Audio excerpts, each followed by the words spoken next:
구체적인 수치료 얘기할 때 가장 빈번하게 나오는 숫자는 10억입니다. 10억 정도. 예, 보통 생활비 한 300에서 350 이 정도 감안하면 대충 그 언저리인 것 같은데 네. 60대 이상은 그런 표현도 써요. 가장 부유하면서도 가장 가난한 세대. 예를 들면 2023년 가계금융복지조사에 보면 소득을 5분위 2로 나누잖아요. 네. 근데 소득 5분위에 계신 분들이 평균 자산이 18억이 좀 넘어요. 근데 마지막 소득 1분위에 계신 분들이 2,400이 채 안 되는 75배가 넘는 차이가 나요.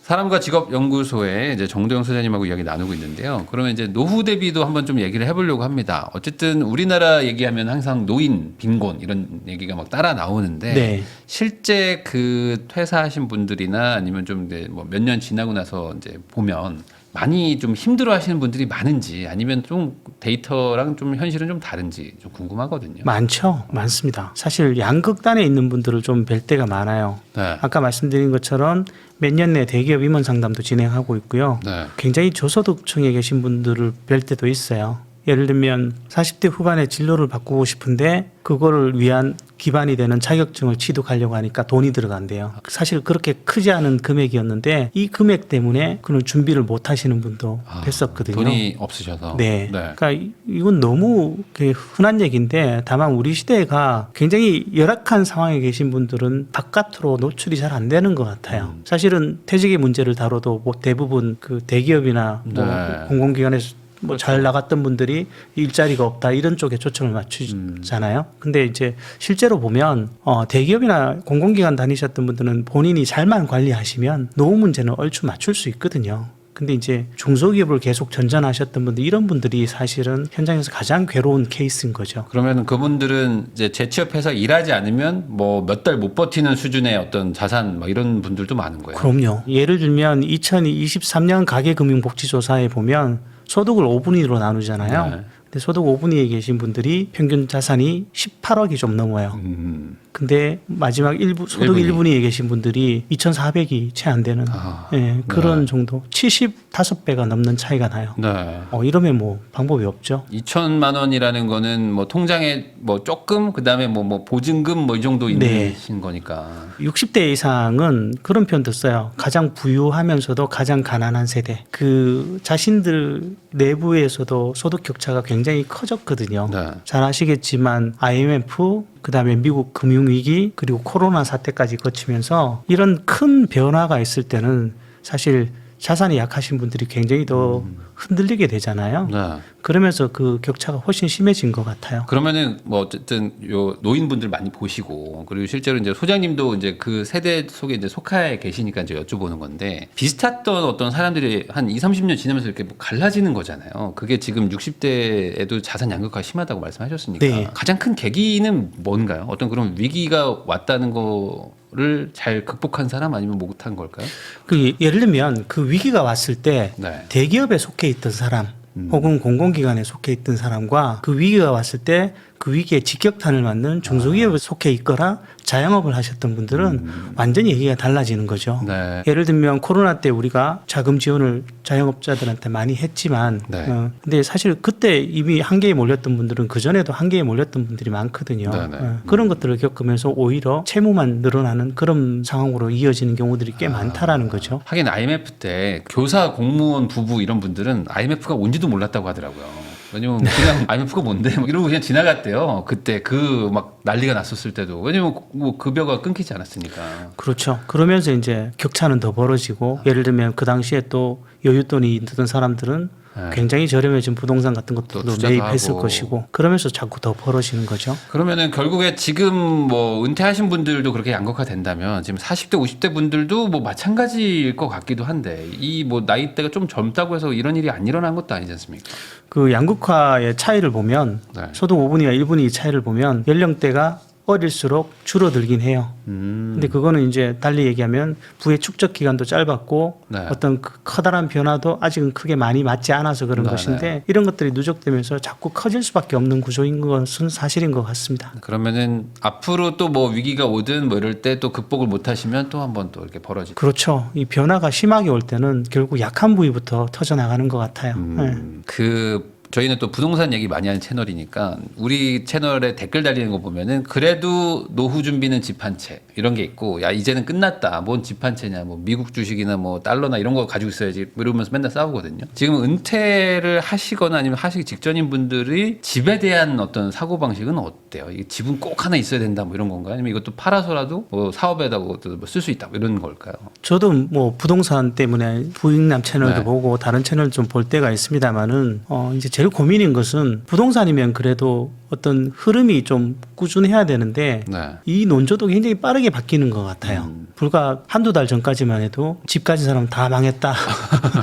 맞아요. 뭐 이런 것들이 네. 자꾸 나와서 네. 굉장히 좀 불안하기도 했고 그랬는데 네, 네. 결국 예전만큼의 어떤 그 신뢰를 가지기는 좀 힘든 것 같아요. 부동산에 대해서. 예전만큼 압도적 뭐 예. 지지 이런 건 아니다. 무조건 가면 돈 벌어. 이런 분위기는 분명히 아닌 것 같고요. 이제 하우스푸어란 말도 나오잖아요. 결국 노후 준비에서 이제 사람들이 현금 흐름이 중요하다는 건 많이들 인지하는 것 같고요. 여전히 분명히 최근에 화제가 되고 있는 똘똘한 한 채라는 네, 그 네. 단어는 유효한 것 같긴 합니다만은 결국 그것조차도 현금 흐름이 없다라면 그걸 다운사이징 하든 뭐 어떻게 해서든 결국 규모를 줄이고 내가 필요한 금융자산을 확보하는 쪽에 훨씬 더 초점이 맞춰지는 것 같은 분위기이긴 합니다. 그러면은 뭐 항상 그런 것들 궁금해 하시거든요. 은퇴할 때 최소한 이 정도는 좀 모아놔야 좀 마음이 편해진다. 뭐 최소한의 뭐 노후 대비 자산 뭐 이런 기준도 있을 텐데 보면 사람들이 제일 많이 얘기하는 숫자는 하나예요. 많으면 많을수록 좋다. 네. 뭐 이런 것들도 있지만 구체적인 수치를 얘기할 때 가장 빈번하게 나오는 숫자는 10억입니다. 10억 정도. 예, 아, 보통 60세에서 뭐 한 85세 정도 이렇게 감안했을 때 약간의 인플레이션 감안하고 생활비 한 300에서 350 이 정도 감안하면 대충 그 언저리인 것 같은데 네.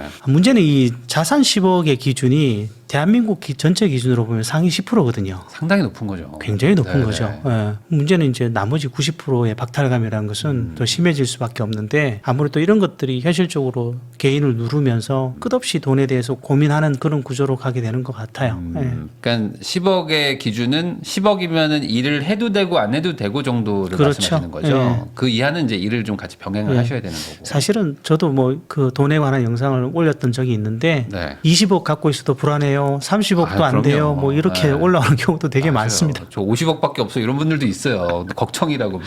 네. 애 키우고 어떻게 하냐고 뭐 이런 걱정하시는 분들 맞아요. 있어요. 이건 진짜로. 상대적인 거긴 하지만 그래도 이제 전문가 입장에서 봤을 때 10억 정도면 일을 안 할 수도 있겠다. 아, 제가 보는 관점은 아니고요. 아, 그러면 어떤- 수많은 사람들이 보는 아. 관점이 그 정도 금액에 맞춰져 있는 것 같아요. 소장님이 보셨을 땐 그래도 저는 그래도 훨씬 적어도 된다라고 한 어느 생각해요. 정도? 저는 한 5억 정도도 괜찮지 않나라는 생각이에요. 5억의 일을 약간 병행하는 정도면 그렇죠. 당연히 일은 병행해야 되는 것이고요. 사실 5억도 뭐 우리나라 평균치로 보면 아마 그게 전국 자산 평균이 아마 네. 4억 후반대 5억 정도 순자산 기준으로 그 네. 언저리일 거예요. 그렇다면 중간은 간다라는 건데 나머지 분들도 굉장히 많다라는 거잖아요. 예. 근데 거기에서 이제 연금 준비를 얼마나 했느냐, 근로를 언제까지 할 수 있느냐, 얼마나 상대적으로 높은 급여를 유지할 수 있느냐, 뭐 이런 것들이 그것들만 좀 잘 돼도 충분히 커버는 가능하다라고 보는 거죠. 우리나라 그래도 자산의 거의 80% 가까이가 부동산에 들어가 있기 때문에 네. 사실 어떤 집을 가지고 있느냐, 뭐 집을 뭐 몇 채로 쪼개고 가지고 있느냐 이런 것 때문에 또 인생이 막 바뀌기도 하거든요. 그렇죠. 근데 최근에 보면은 요즘에 막 많이 나오는 게 이제 전원주택 샀다가 뭐 경매 당해서 뭐 3분의 1 토막 나고 뭐 이런 얘기들이 막 나오면서 지금 은퇴 직전이신 분들은 이제 전원주택은 안 산다 이런 얘기들도 많거든요. 실제로 그 약간 노인 세대 분들이 생각하는 전원주택 이런 것들에 대한 어떤 이미지는 어떻게 달라졌을까요? 궁금합니다. 여기. 일단 제가 상담해 본 바에 따르면 네.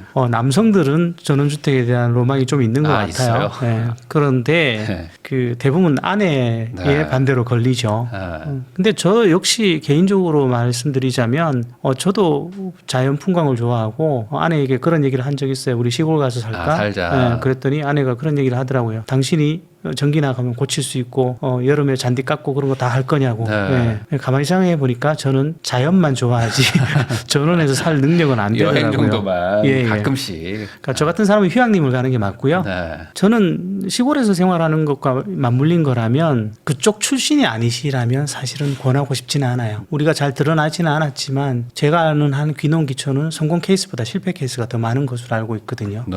그저 표면적으로 잘 안 드러날 뿐이지. 네. 그래서 내가 뭐 시골에 대한 확고한 신념이 있다. 또는 내가 그쪽 출신이고 여전히 나의 친인척들이 거기 살고 있다. 뭐 이런 경우라면 모르겠으나 시골로 내려가는 것은 단단한 결심도 충분히 좀 필요한 것 같고요. 그럼 아내분들은 좀 많이 거부하는 그런 분위기가 좀 있다. 이렇게 봐야 되나요? 좋아하겠어요.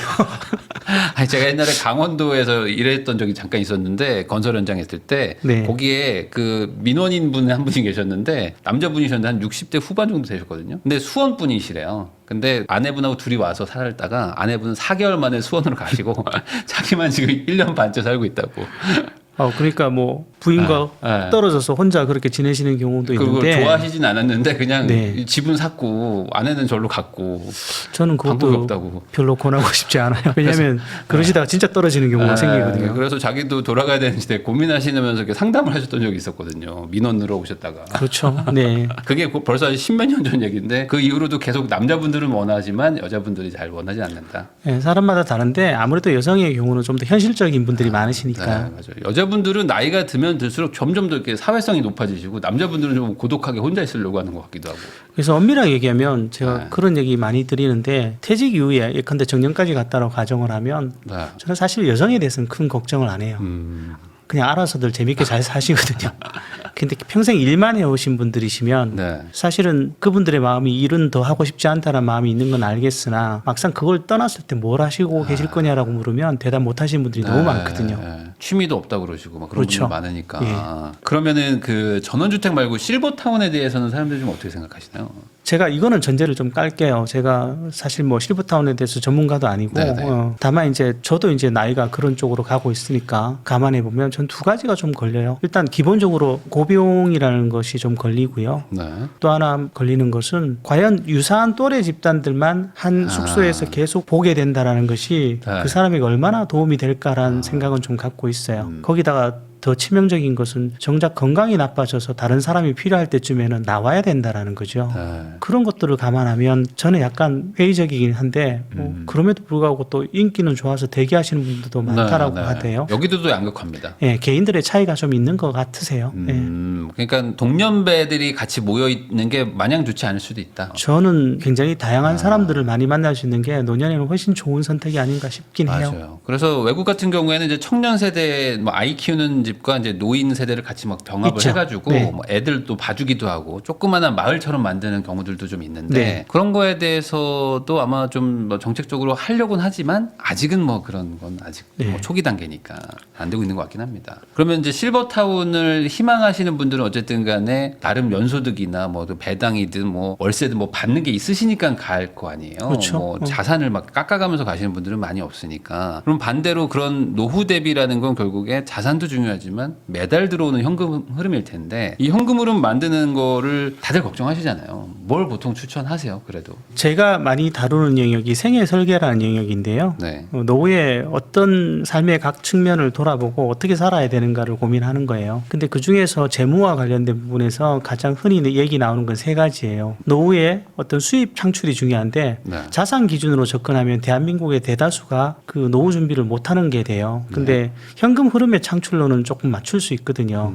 그 현금 흐름의 창출과 관련해서 보통 세 가지를 가장 많이 얘기해요. 네. 첫 번째가 연금이고 두 번째가 근로고 세 번째가 투자라는 거죠. 그래서 가장 기본은 연금인 것 같고요. 이 연금도 뭐 사실 제가 상담했던 분 중에서는 이거 굉장히 잘 맞춰 놓으신 분은 정말로 잘 맞춰 놓으신 분들이 많아요. 진짜 한 500 정도 나오게 맞춰 놓으신 월 분들. 500씩. 예, 뭐 직역연금 하시는 분들은 개인연금 좀 들고 퇴직연금 돌리고 뭐 이렇게 하면 사실 그 정도 맞추는 거 되시는 분들도 있거든요. 네. 근데 그런 걸 떠나서라도 이제 장기간 근무하시고 이러셨으면 이제 연금만 국민연금만 해도 정년까지 가신다는 가정하에서는 네. 한 150, 200원짜리 뭐 이렇게 네. 되시는 분들이 많으실 거예요. 근데 보통 이제 연금을 혼자 하시는 게 아니잖아요. 네. 배우자와 같이 하시기도 하고 당연히 배우자도 연금을 맞춰 놓으셨을 것이고 거기에 퇴직금을 연금으로 돌리시고 개인연금 한두 개만 들어 놓으셨어도 사실은 연금만 해도 웬만큼 생활 수준은 나오는 거죠. 네. 예를 들어 뭐 한 달에 300이 필요하다? 그럼 조금만 더 맞추면 되는 거니까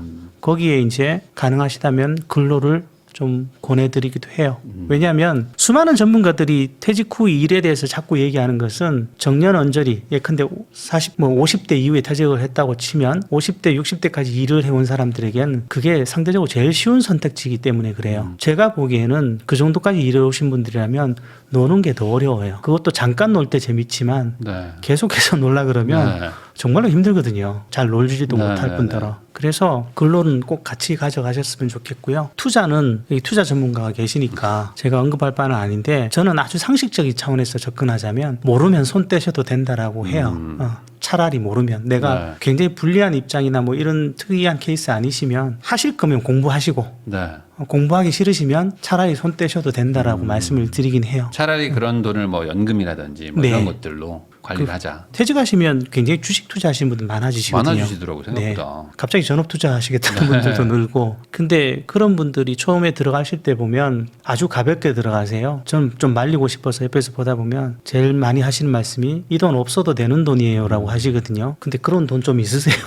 그런 마음으로 시작했다가 네. 이제 이 돈 살리기 위해서 이제 그렇죠. 막또 타고 그러면서 막 하잖아요. 자꾸 막 늪에 빠지듯이 그렇게 네. 들어가시는데 좋은 케이스를 많이 못 본 것 같아요. 적어도 뭐 장기 투자를 하고 뭐 우량한 주식, 배당 뭐 나름 합리적인 근거가 있는 인덱스 투자라든지 뭐 이런 네. 것들은 모르겠는데 매일 그 화면을 키시고 HTS를 네. 키시고 매일 매 시간 그걸 보고 계신 분들은 할 수만 있다면 다 말리고 싶어요. 그게 일을 안 하시면서 처음에 좀 놀고 쉬다가 이제는 뭔가를 해야 되니까 네. 또 이제 루틴하게 살던 버릇이 있어서 이게 딱 9시에 시작하는 또 이제 주식을 자기도 모르게 삼성전자 얼마지 하면서 들어갔다가 이제 3시 반까지 이제 깔끔하게 이제 약간 일하시는 거죠. 네.